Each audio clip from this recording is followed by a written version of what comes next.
नमस्कार। इस चैनल पर आपका स्वागत है। आज जो मैं कहानी बता रहा हूँ वो बड़ी ही सिंपल सी कहानी है, छोटी सी कहानी है।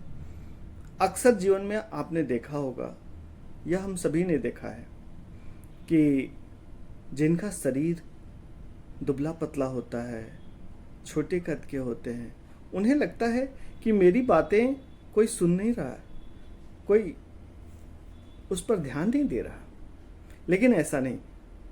परमात्मा ने इस संसार में जिस चीज की भी रचना की है वो बड़ा ही अद्भुत है और उसकी उपयोगिता भी गजब की है। तो इसी पर एक कहानी हम सुनते हैं। कहानी है किसी व्यक्ति के हाथ की अंगुलियां आपस में चर्चा कर रही हैं और चर्चा का विषय है कि हम में श्रेष्ठ कौन है। तो अंगूठा कहता है कि मैं श्रेष्ठ हूं, क्योंकि जीवन के हर कार्य में जब कोई उपलब्धि की बात होती है तो लोग अंगूठा दिखाकर थम्स अप करते हैं और इसलिए मैं महत्वपूर्ण हूं। तर्जनी कहती है कि मैं जीवन में सबको दिशा निर्देशित करती हूं, इसलिए मैं श्रेष्ठ हूं।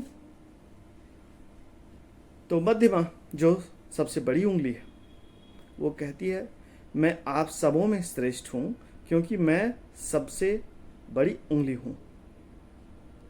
अनामिका रिंग फिंगर यह कहती है कि मैं सबसे खूबसूरत और सबसे उपयोगी हूं। जीवन में जितने भी संबंध बनते हैं वह इसी उंगली के आधार पर बनते हैं, ऐसा विचार अनामिका ने कहा। हिंदू हो, क्रिश्चियन हो, सब में रिंग इसी उंगली में पहनाई जाती है और लोग कहते हैं कि इस उंगली का संबंध सीधा दिल से होता है, इसलिए श्रेष्ठ तो मैं ही हूं। इन सब की चर्चाओं में छोटी उंगली बिल्कुल चुप रहती है, क्योंकि उसे अपनी श्रेष्ठता प्रस्तुत करने के लिए कुछ भी नहीं था और वह मन ही मन कहती है कि ईश्वर मेरे लिए कुछ भी नहीं बनाया, मैं इतना असहाय और लाचार हूं। तब एक दिन उसके साथ एक घटना घटती है। वह व्यक्ति मंदिर जाता है और ईश्वर के सामने प्रार्थना कर रहा होता। अचानक से छोटी उंगली को महसूस होता है कि ईश्वर का आशीर्वाद मेरे पास पहुंच रहा है। उंगली सजग हो जाती है और ध्यान से देखती है कि ईश्वर के सामने तो सिर्फ मैं ही हूं, बाकी जो श्रेष्ठ उंगलियां हैं वो सब मेरे पीछे छिप गई हैं।